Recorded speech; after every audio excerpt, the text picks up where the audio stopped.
Well, first of all, Jim, for everybody out there, I want to let you know this. There's not one strategy that fits all. Mhm, Okay. No, not one size shoe fits all in this situation. mhm. And I say this a lot. And if if you know me or you're one of my clients, you know this is one of my main topics every time I talk to someone. You're not going to be the same as someone else. So don't try to plan it the same way. Mhm. Okay. Every client's different. I Jim hears me say this a lot, and I say this in a lot of my seminars. Every client is like a math problem. It really is, right? Mhm. You have to take all the factors, all the equations, you have to take all all the variables, and you have to understand each one. And then you have to find a solution that fits all those variables, right? X might not be one for all the clients, right? Y and Z might not be one or two for other clients. It just every variable is different. Okay. And each client's gonna have a different solution. And I can't stress that enough. So if you're out there thinking, David, I'm on your last segment, I can't wait for you to tell me a solution. Right now, for me, I can go do it. Sorry, I'm going to apologize now because there's not one specific solution for every single person that's listening right now. That's And right. that's why it's so important to sit down and meet me because you need to understand. I need to understand who you are, what your goals are, and some of those variables before we even get into it. Okay. Now, I know everyone wants to hop on social media and tell you, do this and do that. This is not how life works. Okay. Life's different for everyone. Health factors, right? Debt's a huge one. Okay. Liabilities, income, pensions, social security, right? Um, Kids, dependents, everything matters. Okay. For every single person and every single person's different, just like health. All right. But my second thing is if I can give any advice on here as far as what's the most important way to understand how to use it, right? To be tax efficient is which side to use first, or where do I use non-qualified or after tax money, or where do I use pre-tax money? Yeah. Okay, and how much of each do I use? Mhm. That's one of the biggest, I think, iffy questions on some people that I see. They're using the wrong side, right? Oh, well, I want to go buy this, and they take out money out of their 401k instead of they have $100,000 in a CD that's not taxable. And it's Mhm. like, what are you doing? You're in a upper tax bracket, and now you're taking out money out of there, and you're paying an extra 10% on taxes. These things have to be utilized every single year. And I get a lot of those questions. I get people that come up and say, hey, David, which one do I take out of?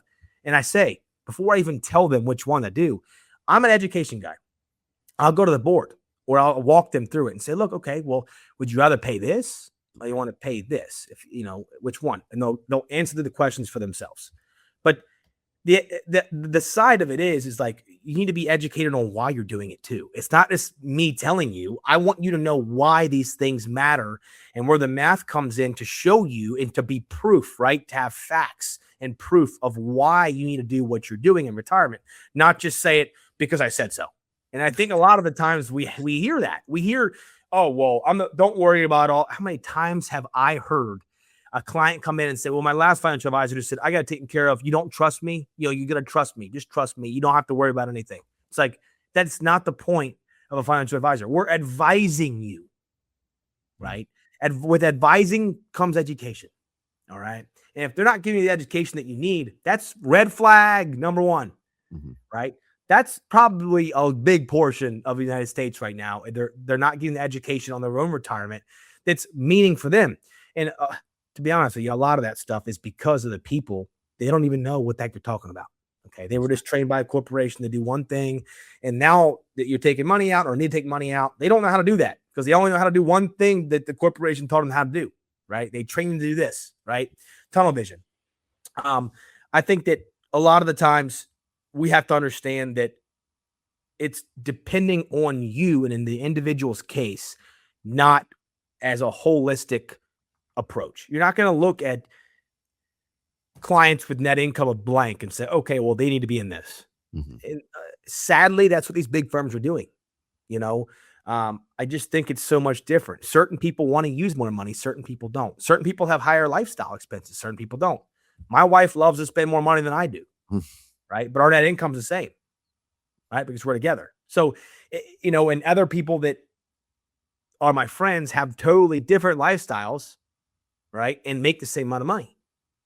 So it's the personality, the personal touch to it. It has to be a thing, and that's why I think AI will never take over my business, and I'm pretty confident about that.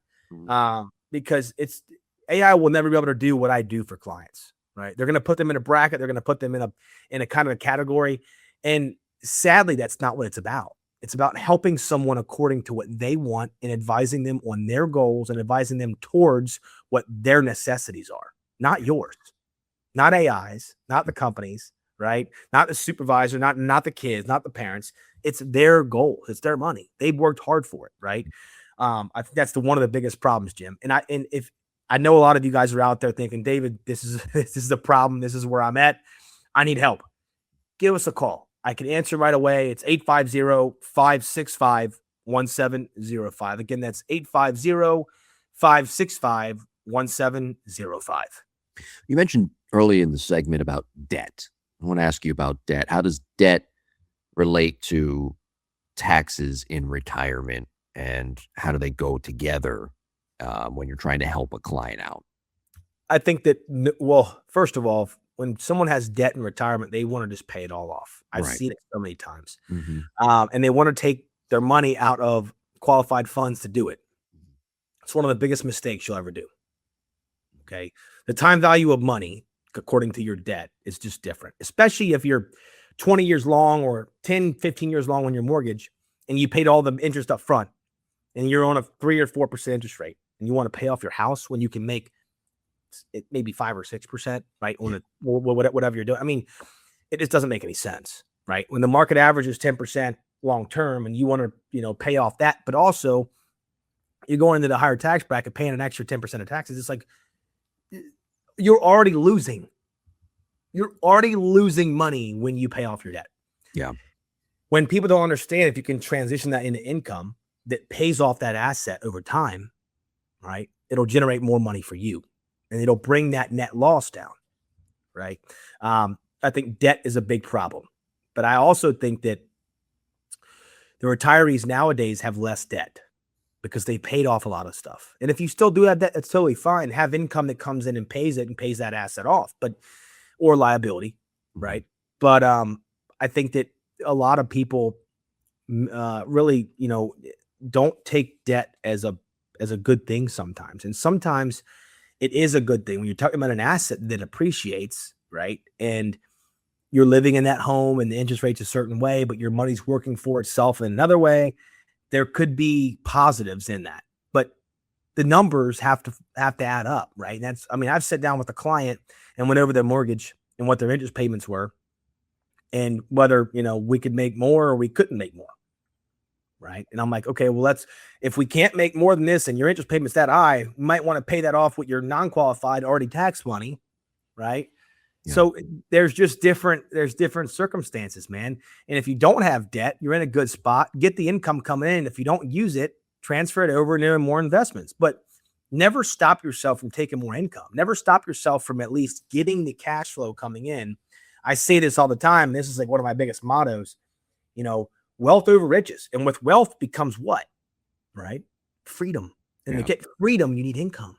You need no worry income. You need to know that no matter what you do, no matter how many times you work, no matter how many times you're at the beach, you're going to have the same amount of money come in every single month, and you're never going to run out.